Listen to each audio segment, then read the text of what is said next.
Je suis Olivier Kahn, professeur de droit pénal à l'Université Paris-Nanterre.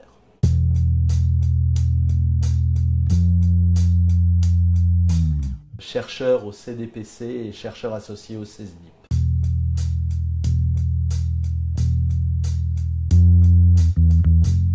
Dans une démocratie libérale est garantie la liberté d'opinion, de sorte qu'effectivement, chacun est parfaitement libre d'avoir des opinions aussi radicales soient-elles. De sorte que le législateur et l'autorité publique ne vont être fondés à intervenir qu'à partir du moment où cette opinion radicale conduit à une extériorisation, une matérialisation quelconque, qui là serait de nature à troubler l'ordre public.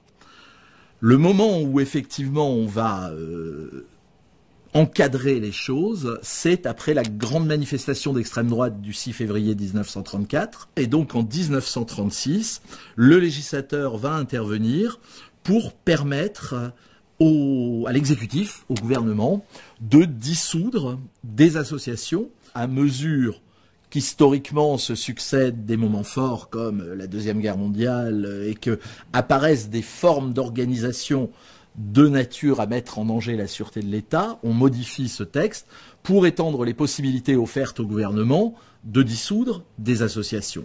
Mais ce qui est intéressant, c'est que jusqu'à 2021, on ne conserve comme motif justifiant la dissolution d'une association que des motifs qui relèvent de près ou de loin de la sûreté de l'État.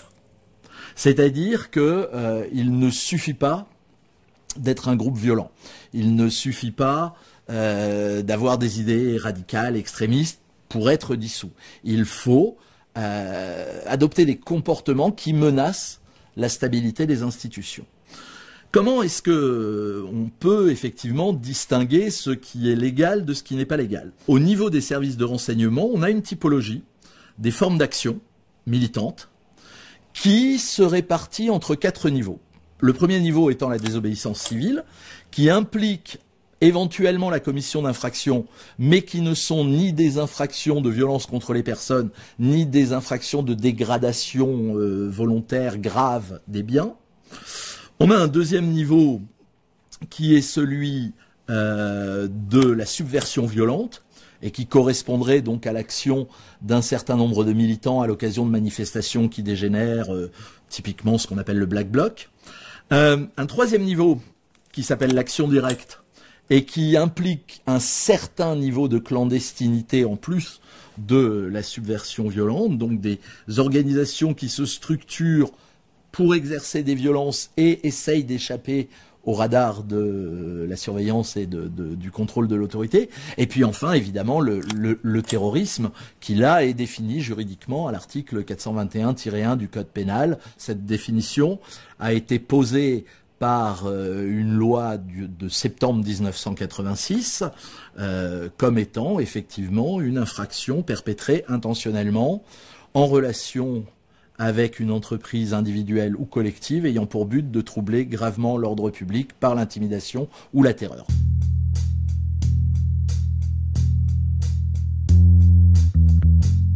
Alors le droit pénal de l'ennemi, c'est au départ une théorie juridique, puisque c'est une doctrine qui a été élaborée par un professeur de théorie du droit allemand en 1985. Les comportements incriminés sont des comportements qui sont des actes préparatoires à l'infraction et pas des actes matériels de commission de l'infraction. C'est-à-dire que les droits de la défense sont abaissés par rapport à ce qu'ils sont en droit commun, qu'on sanctionne très sévèrement, alors que matériellement, il y a des gens qui se réunissent pour un projet. Cette doctrine va fusionner avec une autre doctrine qui est la doctrine de la globalisation de la sécurité, et qui là est une doctrine élaborée aux États-Unis et qui est donc une doctrine qui dit que l'État est confronté à des nouvelles menaces contemporaines, que face à ces nouvelles menaces, l'État ne peut plus réagir en termes de sécurité intérieure, sécurité extérieure, c'est-à-dire à l'intérieur, le droit pénal et la police, à l'extérieur, la diplomatie et la guerre.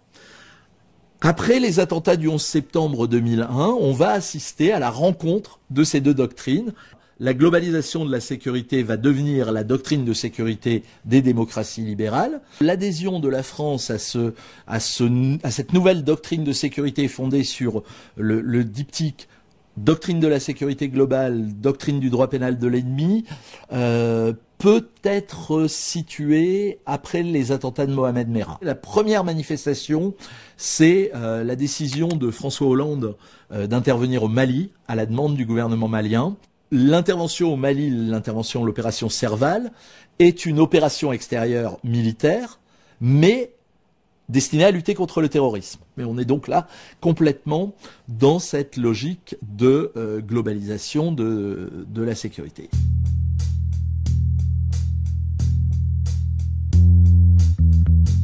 Ces magistrats sont spécialisés et ils ont à leur disposition des services de renseignement et des services de police avec lesquels ils travaillent systématiquement. Il y a un énorme travail doctrinal de la part du PNAT. Un travail doctrinal sur qu'est-ce qui relève de sa compétence ou non. Cette doctrine du PNAT se porte aussi sur la nature des sanctions qu'il réclame. Si vous avez participé à une association de malfaiteurs terroristes criminels, le parquet va requérir 14 ans de réclusion criminelle.